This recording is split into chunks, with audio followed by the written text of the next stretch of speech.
If you're of a certain age like me, you will have grown up in school learning about the Dark Ages. That period after we are told the Romans left in the early 5th century, up to the period when the Normans arrived in 1066 and clobbered the Anglo-Saxons. It was called Dark Ages because in the past little was known about it, and it was assumed that these Anglo-Saxons were just low-level peasants with no culture, no art, etc., etc., etc. What we've known for quite a while, and that's a load of rubbish. That, in fact, and if you've seen any of the hordes, these Saxon hordes or the Viking hordes, they were anything but poverty-stricken, ignorant peasants. And what I want to do in this presentation is just explore some of the work that's been going on around Ingleborough, partly under Stories in Stone, partly by Ingleborough Archaeology Group, mostly, I'm afraid, led by me, looking at various sites around the hill which have proven to be from this period. But we're not going to call it the Dark Ages anymore, so put that in the dustbin. You may well be familiar, lots of people are, because this has been published and repeated, this sort of site near Ribblehead, just across from Ribblehead Quarry, in a field called Gorber High Pasture. It was excavated in the mid-1970s. If you look at the plan, first of all, you've got a track coming in near the scale bars on the left side. You've got a little track cutting across from that, cutting through the limestone pavement where it's written limestone pavement twice, coming to a little cluster of buildings, building A, building B and building C. Building A is in the picture top right. It's a long, narrow building, about 19 metres long, about 3 to 4 metres wide. It's got a door in each gable end, thick walls. As I say, this was excavated. Building C is the one in the bottom photograph there. The entrance to it, which is just left of centre, bottom of the picture, because of what was found in there, was given the nickname, the workshop and the boys' place. And building B, which is not photographed because of what was found in there, was called the kitchen, the girls' place. So we've got this little cluster of buildings, and it's often said, you will see it time and time again, called the Gorber Viking or the Ribblehead Viking site. There were lots of artifacts found, a little bell, knife blades and whatnot, but none of those were diagnostic. They could have been Anglo-Saxon, they could have been Viking, they could have been even post-conquest. There were 4 coins found, 3 of which were identifiable to the 850s, the late 850s. And the name of the moneyer, the person who made them, is known, and he was an Anglian of Anglo-Saxon, an Anglian. We didn't have the Saxons here, based over in what is east, towards eastern Yorkshire. The 850s is too early for Viking settlement. So it's really, there's no evidence to suggest it was Viking. But you can't just take 3 coins and say, it must be Anglo-Saxon. So it's got a big question mark hanging over it. And that was the only site that had ever been worked on until we started working in 2008, looking at these sites, as I say, around Ingleborough. So a very simple map there: Ingleton, Settle and Ribblehead making the triangle, Ingleborough summit with the little black triangle there, what we call the Ingleborough massif between those 3 roads, the B roads, Kirby Lonsdale up there, Hawes over there, and Scales Moor dotted just to the right where it says Chapel of Dale. And the letters there, BP, TCP, UP, etc., those are the codes for the sites that we looked at. So Browse Pasture just outside Chapel of Dale, Top Cow Pasture and Upper Pasture just outside Sellside, CRD Crumb Dale at the head of Crumb Dale, CB Clapham Bottoms quite near Trow Gill, and it says 55, that's supposed to be SS, Souther scales. So we've got 1, 2, 3, 4, 5, 6 localities where we've worked looking at these various settlements, farmsteads. So this is Browse Pasture. You've got the Valley of Chapeldale down the bottom, the B road you can see clearly down there, and we've got strung out there tapes. This is when we were just starting to work on 2 sites at Browse Pasture, 2 farmsteads, the one hidden in the bracken there and the one that's off the picture to the right. We call this Browse Pasture because that's the name of the field. And this site you're looking at there had 3 rectangular structures just surviving as foundations. The one off camera had 4 rectangular structures and 2 what we call D-shaped enclosures, so 2 discrete farmsteads. We excavated trenches in 3 buildings, 1 in this site here and 2 in the site off camera. The 2 farmsteads are about 100 metres apart, and they're all very similar. The buildings are all very similar. So the top picture there, you've got one building near the camera, you've got another one further away with a big pile of stones beyond it. We've just there trimmed it off to expose the walls. Again, it's a 1 metre scale bar in that picture. Thick walls on both sides, thick wall at the gable end, rectangular structure. The photo on the right, again a 1 metre scale bar, shows part of that partially excavated, showing the thickness of the wall and the way the walls are built. We call them dwarf walls because they were never higher than that. Big slabs of stone forming the 2 outer edges with rubble infill. And you can't see it on there, but virtually all of the corners on all of the buildings, on all of the sites, the corners are right angled on the inside and rounded on the outside. And the picture bottom left there is the one on the right taken further down to expose the floor. That's a 20 centimetre scale. So you can see it's a kind of crazy paving floor made of limestone. So we've got rectangular buildings, rounded outer corners, thick dwarf walls, and the broadest wall we've got is something like 1.4 metres. That's over 5 foot in old money. Some of them with beaten earth floors, some of them with paved floors, some with doors in the gable end, some with doors in the side wall. But with these 2, this particular building, in fact, and the building that further away on the top picture, no evidence of a doorway, so they obviously stepped over the wall to get inside the building. We got 1 or 2 artifacts out of here, knife blades. We got charcoal, so we got this dated, and I'll come back to the dating later, but no pottery. We looked in Crumb Dale over a 2-year period, looking at 3 distinct sites, 3 discrete farmsteads. We call them BS1, BS2 and BS3. The double dotted line there down the middle is the right of way going from Crummock Farm up to Beggar's Stile, so you go right through this settlement. 3 rectangular buildings, one with an attached enclosure. You can see with BS1-3 there's a very clear doorway in the south gable. You can perhaps see in BS1-2 on the right hand wall, about 2/3 of the way up, there are 2 big stones parallel to each other through the wall. That was the doorway into that building. And BS1-4 had a doorway just near the B of BS1-4. We put a trench in 1-2. We put a trench and a small test pit in 1-3.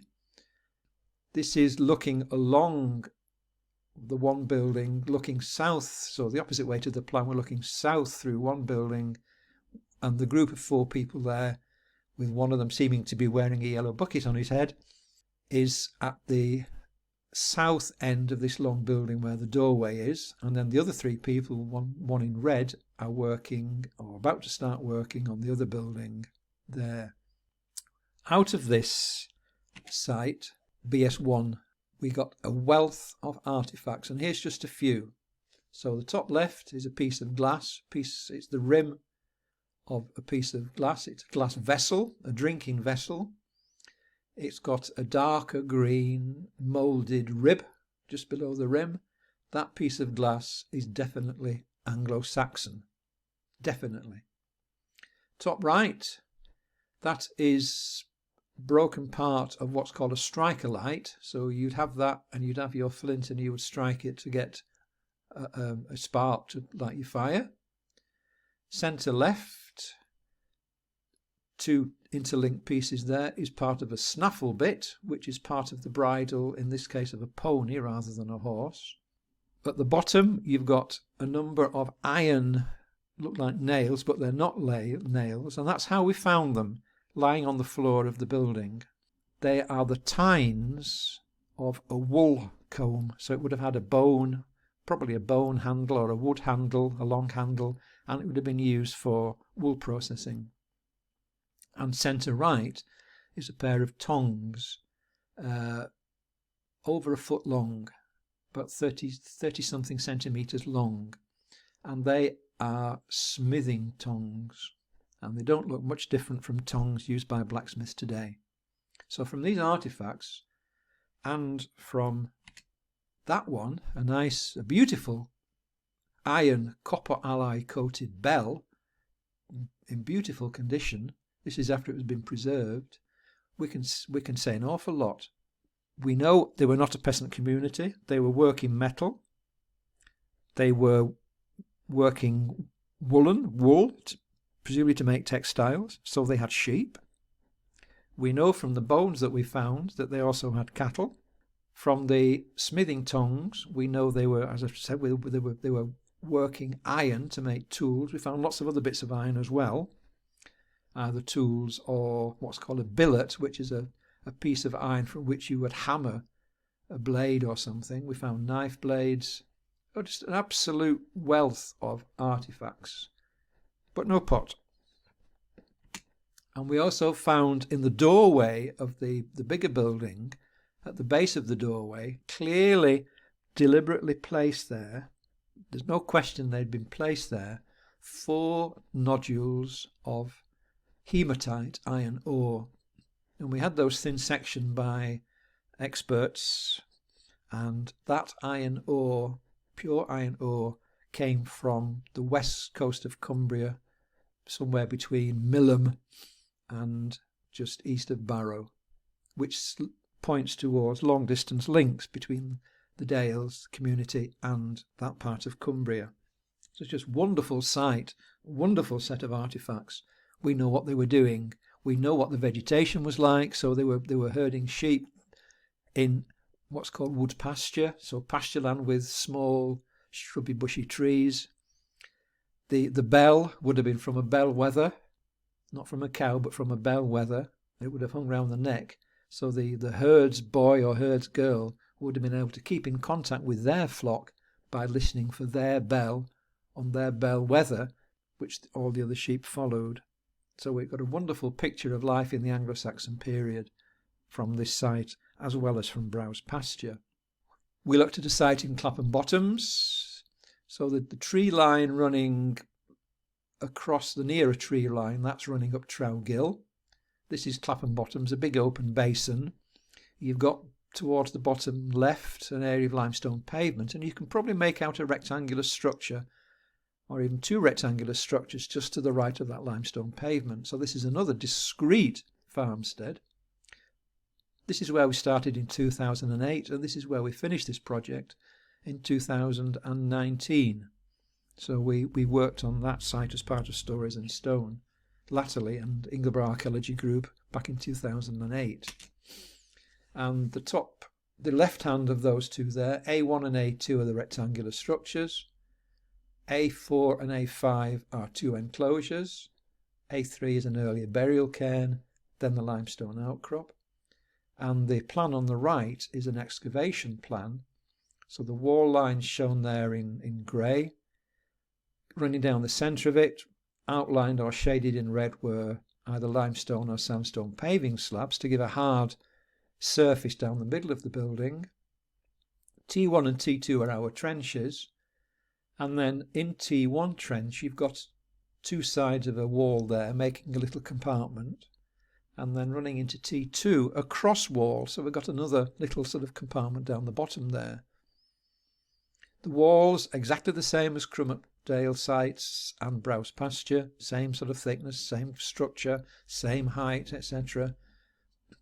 We didn't get any artifacts here. We got charcoal, no pottery. So the scales, which is another of the stories in stone sites we looked at, which is above the actual settlement of Chapel-le-Dale. It's on the south side, on the Ingleborough side. It's in a basin. It's a cluster of 5 discrete farmsteads, each with multiple buildings and enclosures. And in this picture, 4 of the volunteers there are standing inside one of the bigger buildings. And you've got their Himalayan prayer flags out, the red ones marking the inner line of the walls and the yellow ones marking the outer line of the walls. And what they're doing there is doing a detailed topographical scale plan.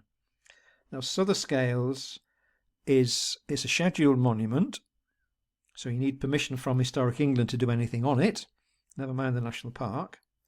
According to Historic England, Souther Scales was a village from the Romano-British or Roman Iron Age period.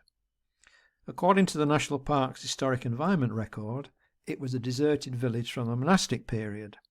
I never believed either of those, and we got together a project. We did a lot of different kinds of surveying and put in requests to Historic England for permission to survey, to do geophysics, to do over a period of 18 months surveys. We did nearly 600 molehills, sieving, looking for artifacts, looking for pottery in particular. We didn't find any pottery other than 2 pieces of 20th century pottery.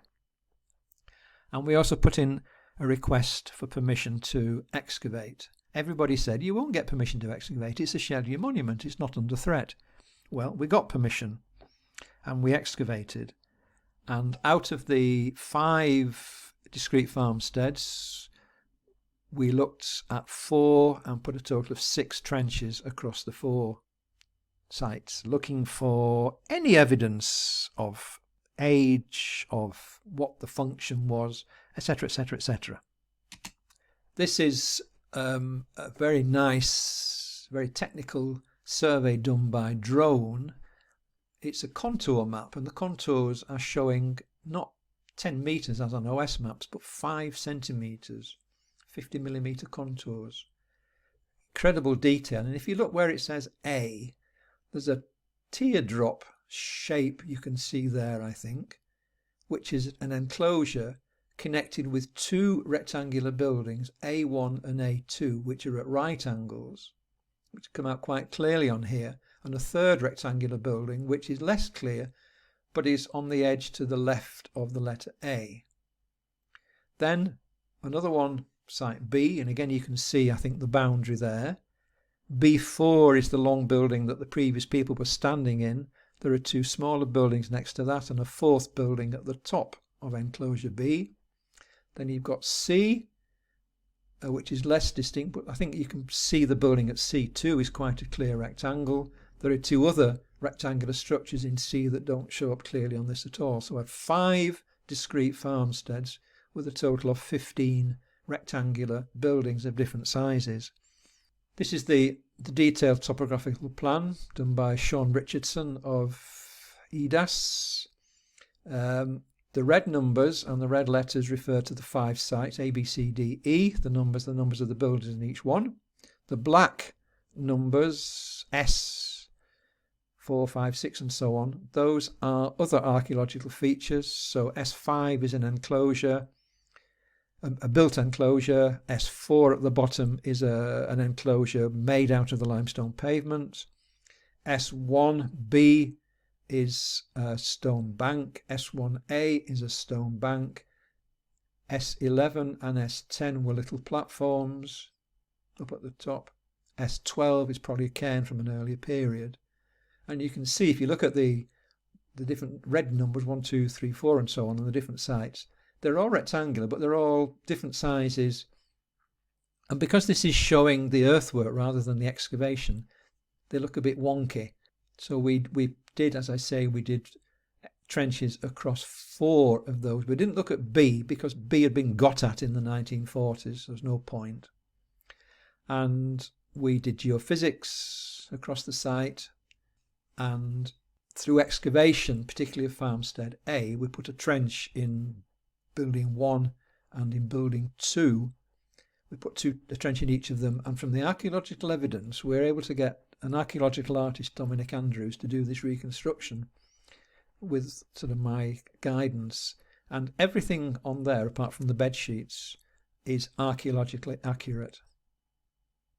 The rounded outer corners of the buildings, the hipped roof, in other words sloping down on all 4 sides, the thatched roof, the low thatched roof, the low walls, the banks surrounding the enclosure, which must have been topped with some kind of hedging, the scree slope on the top right, below Souther Scale scars. We know they had cattle, we know they had poultry, we know they had sheep, so it's very accurate. So able to build up a wonderful picture of that site.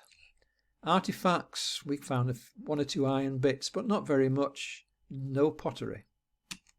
But the photograph at the bottom there, we found 2 quite large pieces of slag, iron slag, and again we had these examined by the experts, and that is smelting slag, not smithing slag. So they were, on this site they were actually smelting iron ore. We didn't find the bloomery or the furnace, but we know from this they were smelting iron ore. We found several hearths. We found evidence of floors, either beaten earth or paved floors. We got a really good picture of this site.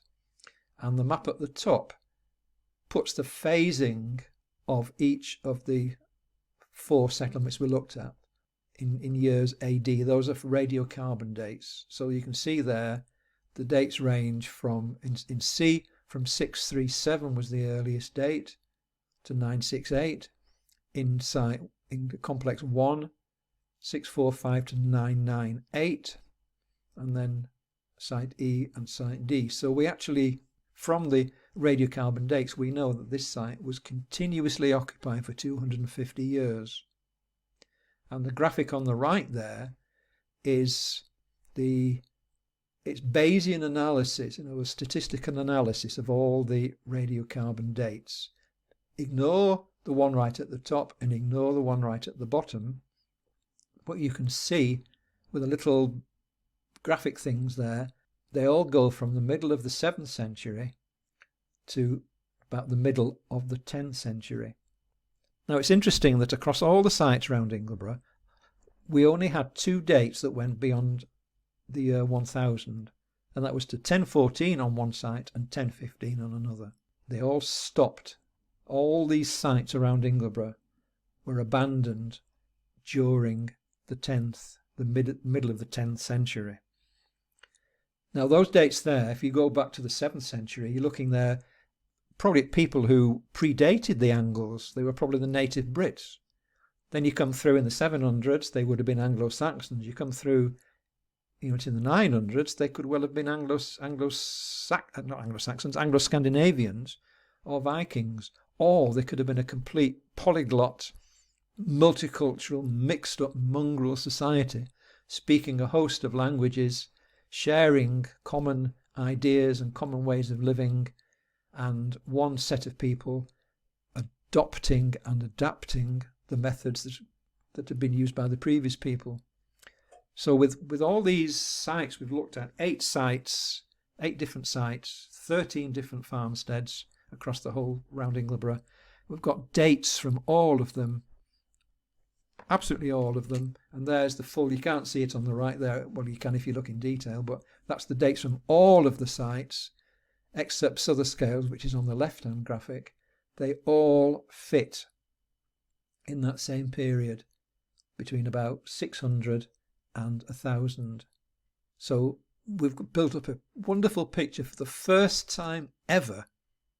And again, you can look in any book, many books rather, on the archaeology or the early history of the Northwest, the Pennines, and they will say There were no known Anglo-Saxon sites in the northwest. Well, that is no longer true. The work we've done here, we know all these sites were occupied through the Anglo-Saxon period. Why were they abandoned? That's another story.